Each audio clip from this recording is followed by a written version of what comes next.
بسم اللہ الرحمن الرحیم۔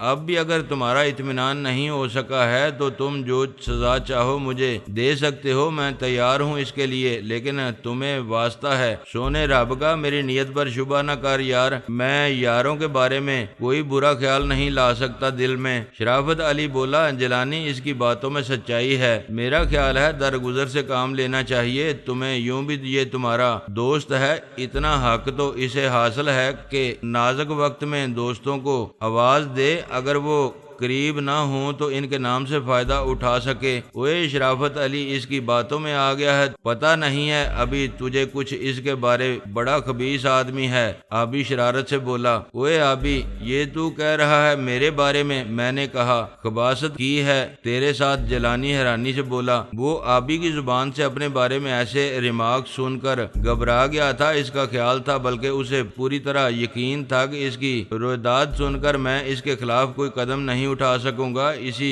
یقین کے ساتھ اس نے اپنی صفائی میں اتنی لمبی داستان سنائی تھی، لیکن آبی کے یہ چند الفاظ اس کے اثرات کو زائل کر سکتے تھے، چنانچہ اس کا گھبرا جانا فطری تھا، میں نے اسے زیادہ پریشان کرنا مناسب نہ سمجھا۔ شرافت علی نے درست ہی کہا تھا کہ برے وقت میں، مشکل گھڑی میں اسے ہمارا نام استعمال کرنے کا حق حاصل تھا، نام استعمال کر کے اس نے کوئی جرم نہیں کیا تھا اور پھر اس کے اسی عمل سے ہمیں کوئی نقصان بھی نہیں پہنچا تھا، لہذا میں نے آبی کو ڈانٹنے کے انداز میں کہا، بک نہیں ہوئے آبی، شتابی یاروں کے بارے میں ایسی باتیں منہ سے نہیں نکالنا چاہیے تجھے، شرافت علی ٹھیک کہتا ہے۔ پھر میں نے جمیل سے کہا، اور وہ سنبلہ کا قصہ کیا ہے؟ وہ تو بیوی تھی نا تیری، پھر اب بہن کیسے بن گئی ہے وہ؟ بس یار اس عورت ذات کا بھی کوئی بھروسہ نہیں ہوتا، کب کیا سے کیا بن جائے، بیوی تو وہ کبھی بننے کو تیار ہی نہیں ہوئی میری، حالانکہ ملتان میں بڑی محبت بری باتیں کیا کرتی تھی، مگر جب میں اسے وہاں سے نکال لایا تو نکاح کرنے پر راضی ہی نہیں ہوتی تھی، کہتی تھی پہلے میں کم از کم میٹرک کر لوں،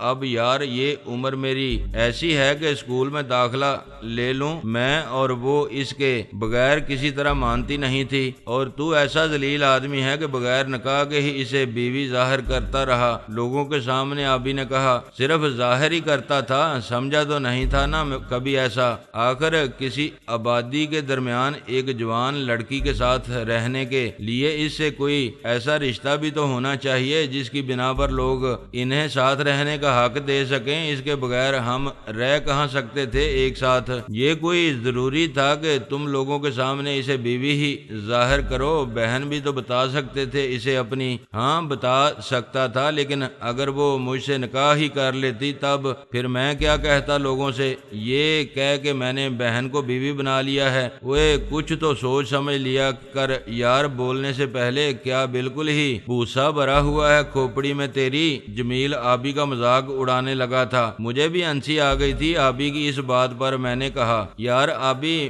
پنڈی جیل میں تشدد کے دوران تیرے سر کے اندرونی حصے میں کوئی شدید چوٹ آ گئی ہے، معلوم ہوتا ہے اسی ضرب شدید کی وجہ سے تو کبھی کبھی بہکنے لگتا ہے۔ اچھا بکواس نہیں کر سالے، پتا ہے تیری دماغی حالت کا، مجھے جانتا ہوں کتنا فرزانہ ہے تو، آبی خجل ہو کر بولا۔ میں نے جمیل سے کہا، پھر کیا ہوا یار، تو بتا مجھے، لعنت بھیج اس کی بکواس پر۔ وہ بولا، میں اسے دلاسے دیتا رہا جلدی ہی میٹرک کر لوں گا، خیال میرا یہ تھا کہ جب یہ اپنے والدین کو چھوڑ کر میرے ساتھ اپنے گھر سے نکل ہی آئی ہے تو اب جائے گی کہاں، تانگ آ کر ایک دن اپنی شرط سے خود ہی دستبردار ہو کر نکاح کے لیے رضامند ہو جائے گی، اس لیے میں نے کبھی اسے مجبور کرنے کی کوشش نہیں کی، میں اسے سچ مچ دل و جان سے چاہتا تھا، اس لیے کسی بھی صورت میں اس کی دل آزاری کرنا نہیں چاہتا تھا، اس پر جبر تو میں کر ہی نہیں سکتا تھا، چنانچہ ابری میں ہم اسی طرح رہتے رہے، لیکن جب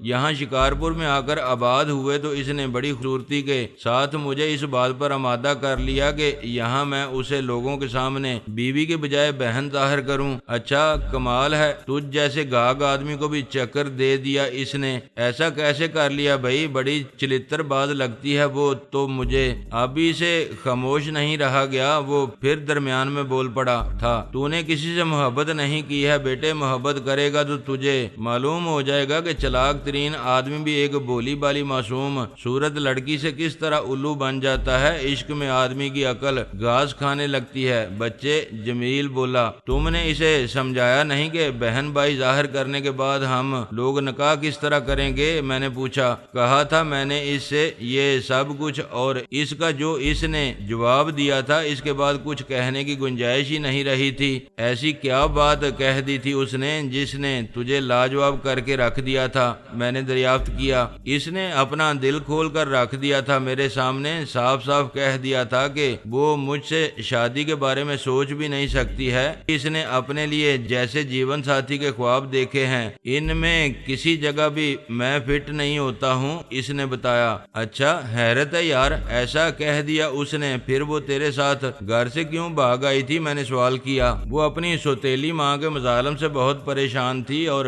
ان پریشانیوں سے نجات حاصل کرنے کے لیے اس نے مجھ سے دوستی بڑھائی تھی۔ اس کی بات بھی غلط نہیں ہے یار، میں نے اس طرف توجہ ہی نہیں دی تھی، کبھی سوچا ہی نہیں تھا کبھی کہ آخر وہ میرے ساتھ شادی کرنے کے لیے کیوں نہیں کہتی ہے۔ اس نے ہمیشہ اللہ اور رسول صلی اللہ علیہ وآلہ وسلم کے واسطے دے دے کر یہی کہا تھا مجھ سے کہ میں کسی بھی طرح اسے اس کے ماں باپ کے گھر سے نکال کر کہیں بھی لے چلوں۔ میں اگر شادی کی بات کرتا بھی تھا تو خوبصورتی کے ساتھ مجھے ادھر ادھر کی باتوں میں لگا کر اس قصے کو گول کر جاتی تھی۔ میں ایسا گدھا تھا یار کہ میں نے کبھی یہ تک سوچنے کی ضرورت نہیں محسوس کی کہ آخر مجھ میں ایسی کون سی خوبی ہے جس کی وجہ سے اس جیسی حسین و جمیل لڑکی مجھ پر یوں مر مٹی ہے۔ صورت و شکل میرے پاس نہیں ہے، چہرہ میرا چیچے کے نشانوں کی وجہ سے مسخ ہو کر رہ گیا ہے، علم کی دولت سے بھی میں محروم ہوں، کام میں وہ کرتا ہوں جس میں زندگی ہمیشہ سولی پر لٹکی معلوم ہوتی ہے۔ بس سینے میں ایک محبت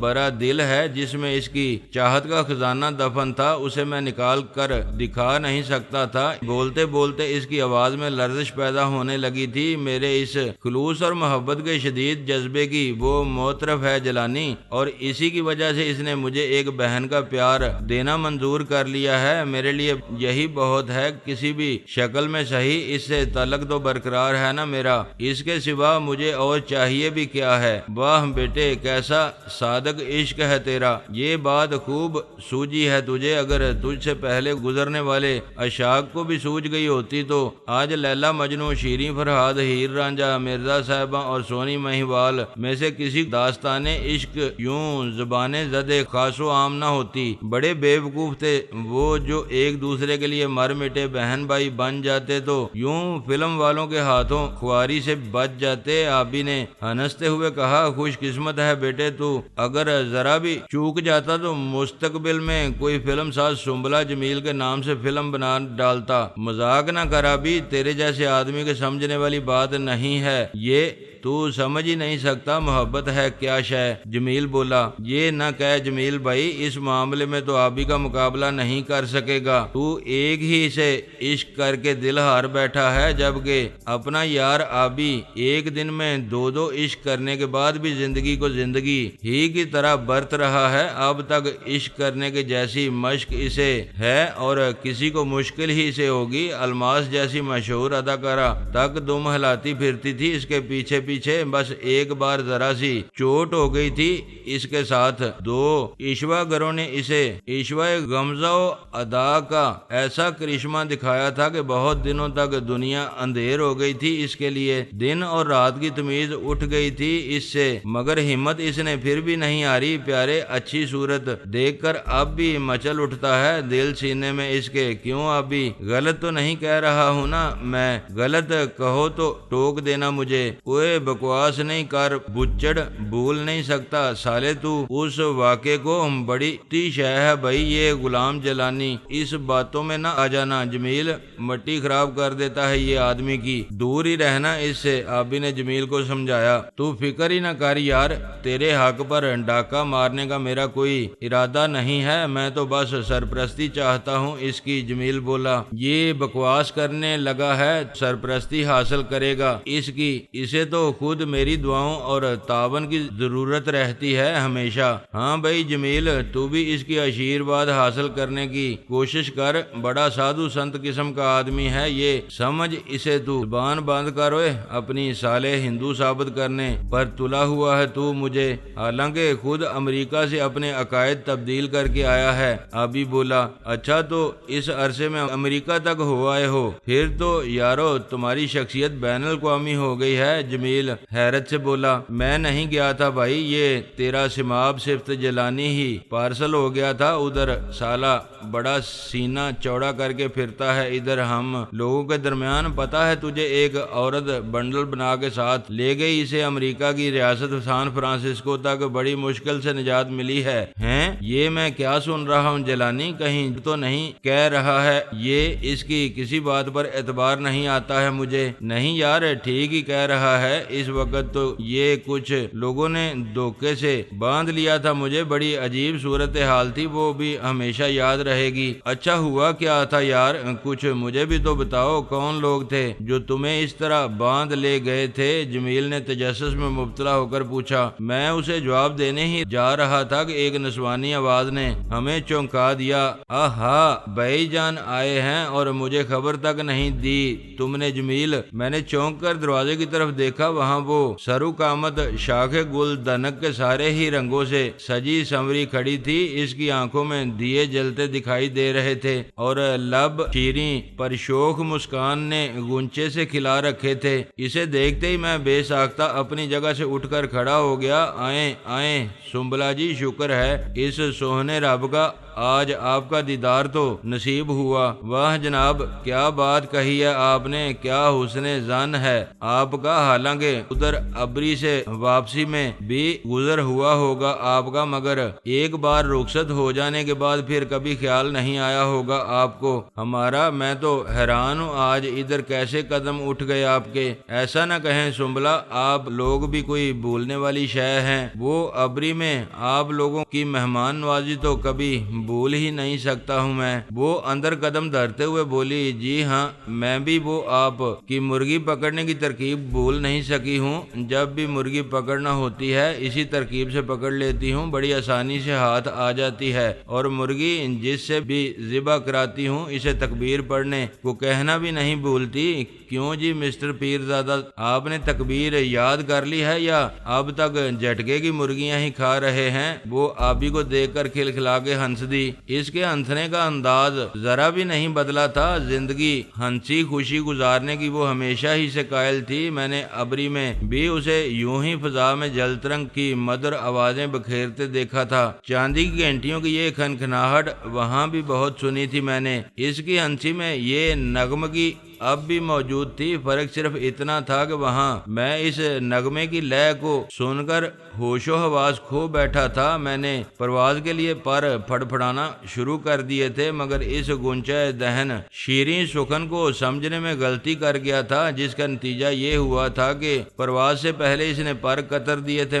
مجھے میرے ہی ہنر سے زیر کر کے پر سمیٹ لینے پر مجبور کر دیا تھا، چنانچہ آج میں اس کے شہر میں یوں گرفتار ہونے کو تیار نہیں تھا، یہاں میں ہوش کا دامن کسی طرح بھی ہاتھ سے چھوڑنا نہیں چاہتا تھا۔ آبی نے اس کی بات پر پرزور کہہ لگا کے کہا، بڑی زبردست یادداشت ہے بی بی تیری، وہ بات ابھی تک یاد رکھی ہے تو نے، حیرت ہے بھائی، ویسے اس دن کے بعد پھر کبھی مجھے مرغی ذبح کرنے کی ضرورت پیش نہیں آ سکی ہے، یہ بہت اچھا ہوا، اس طرح کم از کم بھائی جان کا ایمان تو سلامت رہ گیا ہوگا، آپ کے ایمان کا تو مجھے یقین یقین ہے سلامت نہیں رہا ہوگا۔ لے بھائی جمیل سنبھال کے رکھ اسے، عورت ذات کے سامنے مجھے زبان پر کنٹرول کیے رہنے دے، اسے بھی مشق ستم کے لیے میں ہی دکھائی دیا ہوں، میں تمہارے درمیان میں نہیں بول سکتا بھائی، مجھے تو تم معافی رکھو، کیا جانوں تم لوگوں کے درمیان کیا کچھ ہوتا رہا تھا اس روز، یہ تو آج ہی پتا چلا ہے مجھے کہ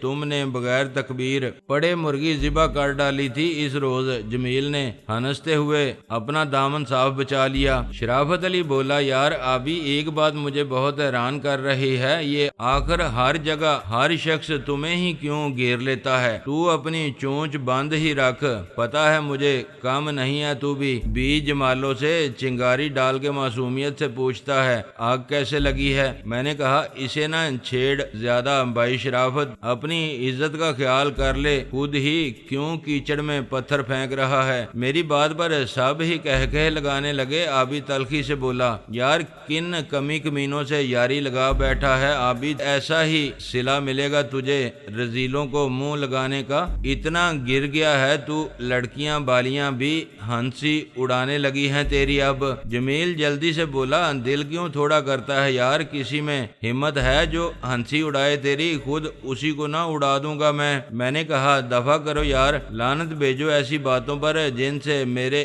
یار کی دل شکنی ہوتی ہے۔ اور سن بھائی جمیل، اب تو یہاں شکارپور میں چودھری بن کے بیٹھ ہی گیا ہے تو ایک کام میرا بھی کر دے یار، آپ بیٹھے نا سنبلا بی بی، میرا خیال ہے آسیہ کا رول آپ ہی کر رہی ہیں یہاں، آپ بیٹھیں بھائی جان، میں آپ لوگوں کے کھانے پینے کا انتظام کر لوں جا کر۔ یہ جمیل سنگھ تو بس ایویں ہی ہے، اس نے مجھے خبر تک نہیں کی کہ آپ لوگ آئے ہوئے ہیں، میزبانی کے آداب تک بلا دیے ہیں اس نے یہاں آ کر۔ نہیں سنبلا جی، اس کی بالکل زحمت نہ کریں آپ، خوب کھا پی کر ہی یہاں پہنچے تھے ہم لوگ، اور جمیل کو ہم نے خود ہی منع کر دیا تھا کھانے پینے سے، پریشان بالکل نہ ہوں، یہ گھر ہے ہمارا، جس چیز کی ضرورت ہوگی ہم خود مانگ لیں گے آپ سے۔ میں نے کہا یہ تو آپ نے اچھا نہیں کیا بھائی جان، جب آپ کو یہاں آنا ہی تھا تو باہر سے کھانے کی کیا ضرورت تھی؟ سنبلا شکایتی انداز میں بولی، بات یہ ہے کہ ہمیں آپ لوگوں کی یہاں موجودگی کا پتہ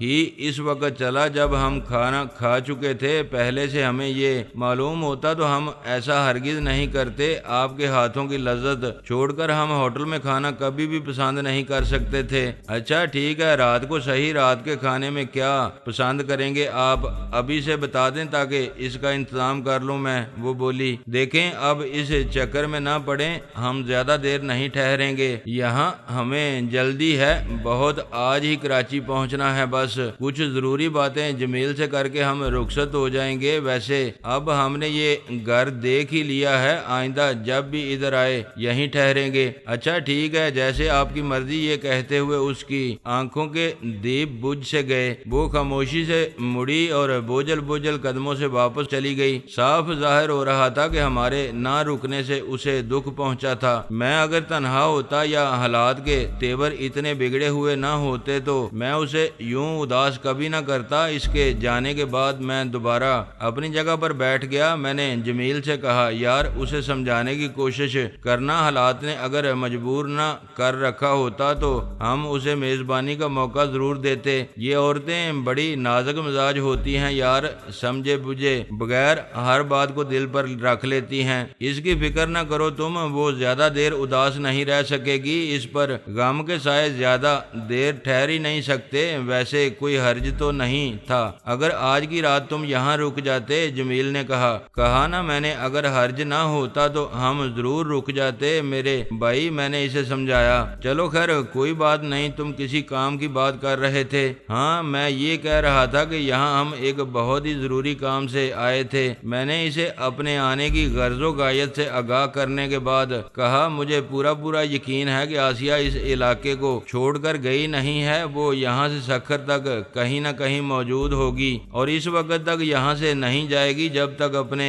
بچے کو حاصل نہ کر لے۔ میں تمہارے ذمے یہ کام لگانا چاہتا ہوں کہ تم اس کا خیال رکھو اور ضرورت پڑنے پر اس کی مدد اور حفاظت کرو۔ یہ میرے لیے خوشی کی بات ہے کہ میں تمہارے کام آ سکوں، اس سے بڑی بات اور کیا ہوگی میرے لیے، لیکن میں نے